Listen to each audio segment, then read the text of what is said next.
and I personally take some insult to it. I'm insulted. You won. Why did you go public? Throwing Israel under the bus. Enough is enough. He was half-educated. I can talk to President Obama anytime I want. As he said, he wants to be a contributing citizen. Where? In Israel. Sometimes against their own advisors. You cannot build peace and security on lies. If you do so, sooner or later, these lies will crash. Prime Minister Netanyahu, it's a bit too late. The narrative of peace and security built on decades of lies, propaganda, mischaracterization and misrepresentation will be shattered by reason, logic and truth in just a couple of episodes. Gaza Uncensored with Adnan Hayat. When it comes to Israel, language, narrative and conduct of President of United States is closely scrutinized. And when these seems even mildly critical of Israel, various steps, tools and measures are taken to show their displeasure and disapproval, or even corner the President of United States.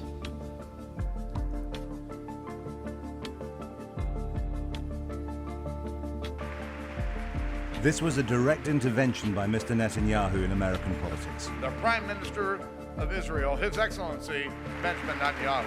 The introduction was from the Republican Speaker John Boehner, who invited Israel's Prime Minister without telling President Obama first. And congressmen writing an open letter to Iran undermining the negotiations of their own president. To ensure such extreme steps are taken when required, tireless work of AIPAC is vital, which makes sure that the Congress of United States remain pro-Israel primarily. Some of the steps can also be taken on individual capacity. Former mayor of New York who thought Prime Minister Netanyahu was not given due regard in his trip to the White House. I'm insulted on behalf of the Prime Minister of Israel. Well, I'm an American citizen. I love America. I'm never going to live in Israel. I visited 6 or 7 times. When Prime Minister Netanyahu came to the United States and addressed the Congress, very well received. He also invited the Prime Minister, President Obama did, to the White House, where he was very rude to him, barred any photographers, which is not customary to do, left the Prime Minister to go to a dinner at the White House that he didn't invite the Prime Minister to.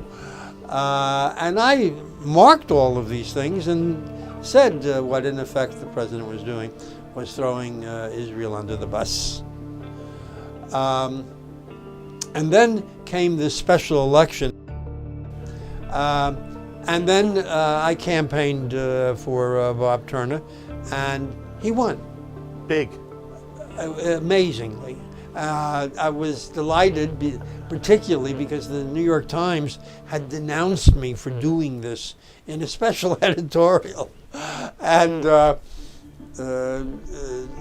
then when we won, it made it even sweeter, so to speak.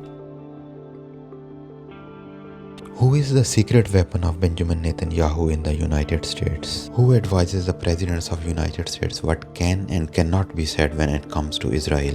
Do we know anything more specific than AIPAC or Israel lobby? Benjamin Netanyahu is the only leader in the world who can defy the presidents of the United States without any implications in return. US presidents sometimes may think that they have leverage over Israel, but they almost always proved wrong. President Obama learned these things hard way, whereas President Joe Biden sorted things well in advance. President Obama started his first presidency in an unusual manner by visiting Egypt and other Middle Eastern countries without going to Israel. The Palestinian people, Muslims and Christians, has suffered in pursuit of a homeland. For more than 60 years, they've endured the pain of dislocation. Many wait in refugee camps in the West Bank, Gaza. Presidential speeches undergo a rigorous review and fact-checking process.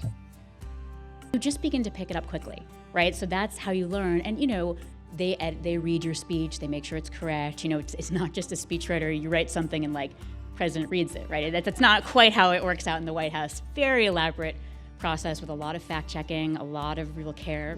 Right, a lot of paces, a lot of procedure. Yeah, it's very quaint, but yeah, that's... President Obama's conviction to champion Palestinian rights endured a continuity. President Obama made another powerful speech a couple of years later in Israel. But the Palestinian people's right to self-determination, their right to justice, must also be recognized. And put yourself in their shoes. Look at the world through their eyes. Zionist leaders were dismayed by the President Obama's speeches. President Obama repeats the error of his Cairo speech. And if you look at the Cairo speech that he said in June of '09, it could have been said again today because What was the error? The error in the Cairo speech, he equated the historical claims of Israel and the Palestinians in the region. These circumstances now require someone to address the issue directly with the president to ensure that things do not go off track any further. Some matters can be resolved via AIPAC, others require intervention of ADL, AGC, but there is another organization which specifically deals with matter related to the White House. The Conference of Presidents of Major American Jewish Organizations. More than 50 years ago, at the request of President Eisenhower, your organizations joined together on behalf of the American Jewish community. For the half-century since, American presidents, including me, have benefited from your advice and counsel. Now the next tricky question is that, is it the same person who is primarily dealing with the American presidents or it changes frequently? Considering this is a high-stakes position, there needs to be someone professional, knowledgeable and expert. In the case of President Obama, it wasn't until he was half-educated that he even became aware of the American Constitution. I don't know that he knows what our formative principles are. He was brought up in Indonesia. He had two parents who were fathers who were Muslim. In case of President Obama, it was not until he was half-educated that he even became aware of the American Constitution. These were remarks from the former chairman of the Conference of Presidents. This is too crude. There needs to be someone who can strategically achieve the goals while showing high regard to the esteemed office of the President of the United States. A long-term president of World Jewish Congress and former chairman of a Conference of Presidents, Ronald Lauder, tried to resolve matters by writing an open letter to President Obama. Ronald Lauder seems to be a bold, strong and upfront leader, but there is a potential that on instances he might deviate from the accepted conduct. Like in this case, writing an open letter, which is against the notion that there should be no daylight between Israel and United States. And in the past, it's been almost impossible to get a Ron Lauder or a Malcolm Hoenlein or an Abe Foxman or the chairman of the President's Conference to say in public on a television program, yes, we're critical of the president. Yes, we're concerned that the president is somehow withdrawing or changing the relationship between America and Israel. No matter what the problem was, in public, the Jewish establishment tended not to take this public. The Jewish establishment was silent. Yes, that's And correct. the thing I even find worse is the fact that there are senators, Jewish senators in both parties, many of them who've been silent. That I think is very important. But I want you to is, answer the question: why did you decide to break with this tradition and go public? Why? because no one else did. Yes, but okay, no one else did. No, but the you real thought it was question is, important. it had to be said. Why publicly though? Why didn't you talk to President? You have the ear. You could talk to President Obama anytime you want. Why did you go public? I can't talk to President Obama anytime I want. You can't? No. Benjamin Netanyahu, who is being tried for corruption, convicted of war crimes by ICC and ICJ. But the moment he lands in the United States, he appears as one of the world's most powerful leaders. Congressmen giving him standing ovations, presidents pulling chair for him. Benjamin Netanyahu has a strong support in the United States. America is something which can be moved very easily in the right direction. Benjamin Netanyahu. Is there any chance that Benjamin Netanyahu is leaving any clues? And I would like, in particular, to congratulate Malcolm Hoenlein. That's the one fixture. Now, Malcolm, you and I go back so many years, and I reveal my age and yours. And in that time, I've seen firsthand your unwavering commitment and dedication. How about you bring the American Jewish community together to give it a more powerful voice? I've witnessed you work tirelessly to strengthen the ties between America and Israel and discreetly handle many delicate matters. Malcolm is the intermediary in so many ways between the United States and Israel. Whenever I needed to understand better the thought and the way things worked in Washington, D.C., there was no one better to consult than Malcolm Hoenlein. He had opened doors in the White House, in all the different administrations, with all the different presidents, with all the different powers of the United States in a period of 30 years.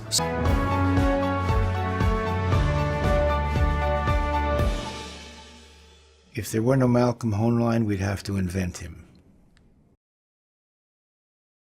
When it comes to Israel, the advice is conveyed to the White House under the leadership of Malcolm Hoenlein for past couple of administrations.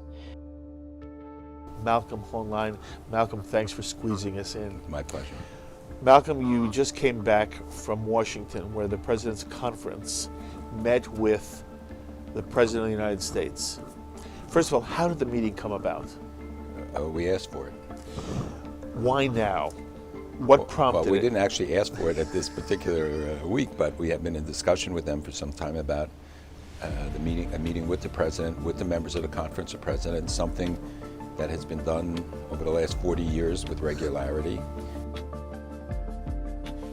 Although President Obama made strategically most of those speeches thousands of miles away in Egypt and Israel, based on advice and counsel under the leadership of Malcolm Hoenlein, President Obama adopted the prescribed narrative. The situation for the Palestinian people is intolerable. At every crucial juncture, at every fork in the road, we have been there for Israel every single time. It's not right to prevent Palestinians from farming their lands or restricting a student's ability to move around the West Bank or displace Palestinian families from their homes. You don't just have to count on my words. You can look at my deeds. Because over the last 3 years as President of the United States, I have kept my commitments to the state of Israel. Based on the advice under the leadership of Malcolm Hoenlein, President Obama not only backed away from his position, he adopted the prescribed language and narrative. In agreement, he made very strong commitments about maintaining Israel's qualitative edge. Make no mistake, we will do what it takes to preserve Israel's qualitative military edge. Neither occupation nor expulsion is the answer. When Israel was isolated in the aftermath of the flotilla incident, we supported them.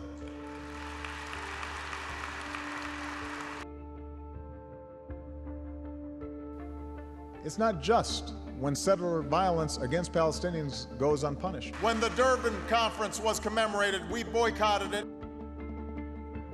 It's not right to prevent Palestinians from farming their lands or restricting a student's ability to move around the West Bank or displace Palestinian families from their homes. One more. I would say the repeal of Jackson-Vanik, of the Zionism racism. And we will always reject the notion that Zionism is racism. Mentioning the plight of Palestinians, now Obama is proudly blocking Goldstone Report, a very document highlighting the pain and suffering of the Palestinian people. Judge Goldstone said Israel deliberately attacked civilians and failed to take precautions to minimize loss of civilian life.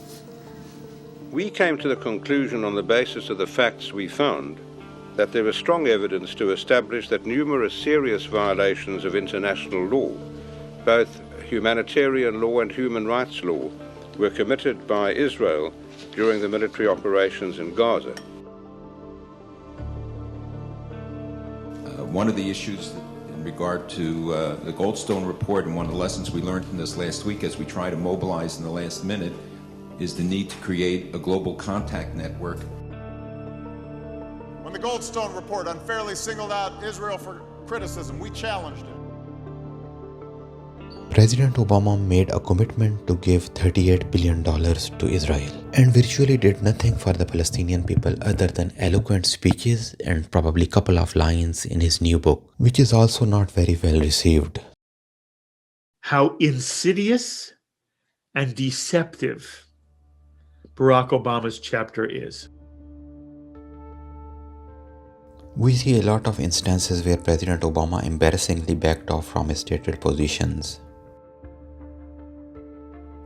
This does not mean that President Obama's administration was worse than others. In fact, Obama's administration tried to have an assertive policy over Israel. But as acknowledged by Deputy National Security Chief of Obama's administration, quote unquote, our hands were tied. President Obama also did not believe in a policy that there should be no daylight between Israel and the United States. The hope of a mill worker's son who dares to defy the odds. The hope of a skinny kid with a funny name who believes that America has a place for him too.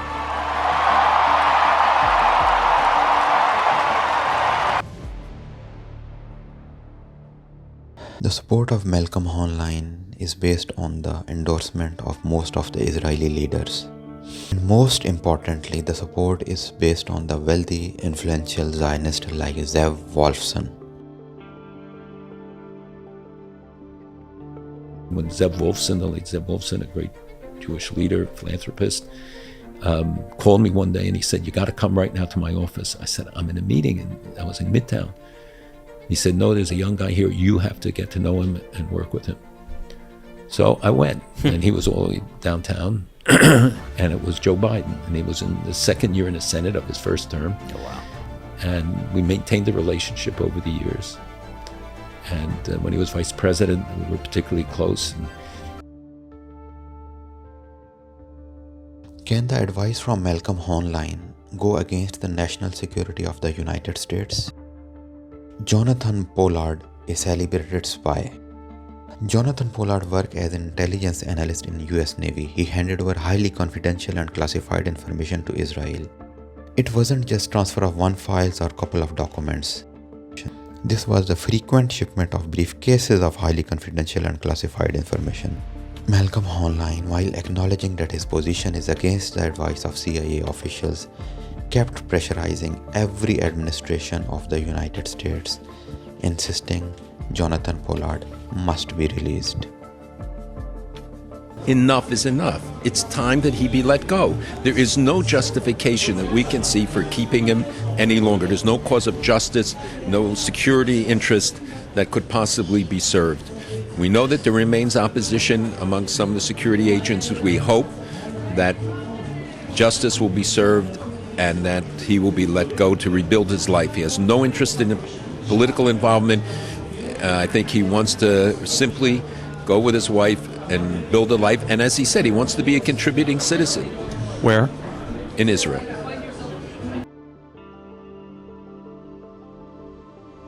Vice President at the time, Joe Biden, attended more than an hour meeting with Malcolm Online. The sole agenda of this meeting was the release of Israeli spy Jonathan Pollard. I have approached many presidents about this. I thought I had understanding with President Clinton. I had spoken to President Bush, who was very adamant about this, Bush too, against the release of Pollard. But consistently, most of the agencies who have to pass on it have been opposed to it. Honors thesis written on this case titled "A Friendship Betrayed." This thesis made a factual argument which I fully agree with, that American Jews mostly remained silent or supported the US government rather than Israel's.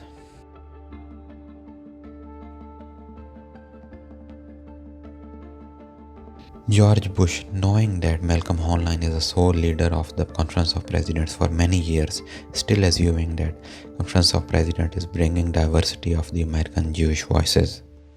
Malcolm, I've known Malcolm a long time, and I truly appreciate it. Obviously, they don't have term limits for this organization.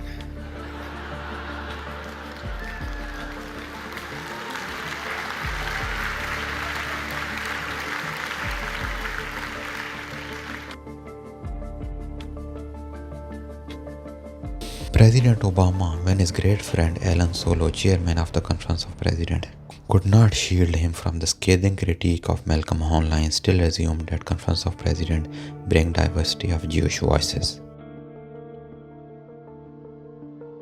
I want to join you in saluting your past chairs, including my great friend Alan Solo. During the Trump administration, there is not much need of intervention from Malcolm Hoenlein, since things are going very much in order.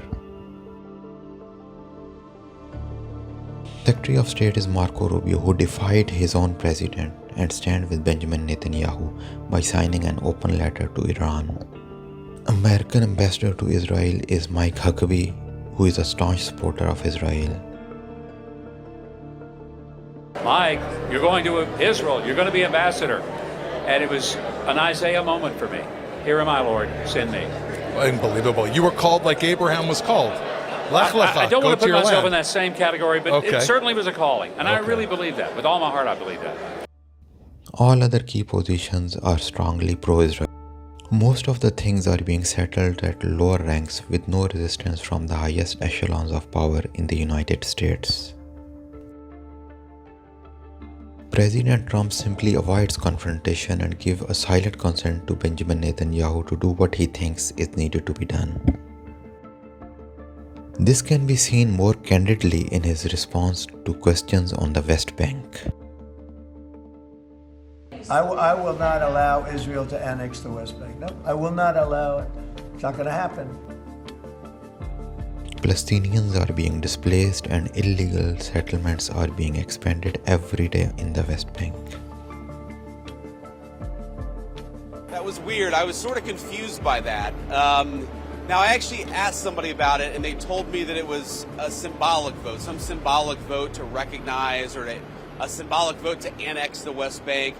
I mean, what I would say to that is when I asked about it, somebody told me that it was a political stunt, that it had no practical significance. It was purely symbolic. I mean, look, if it was a political stunt, it was a very stupid political stunt, and I personally take some insult to it.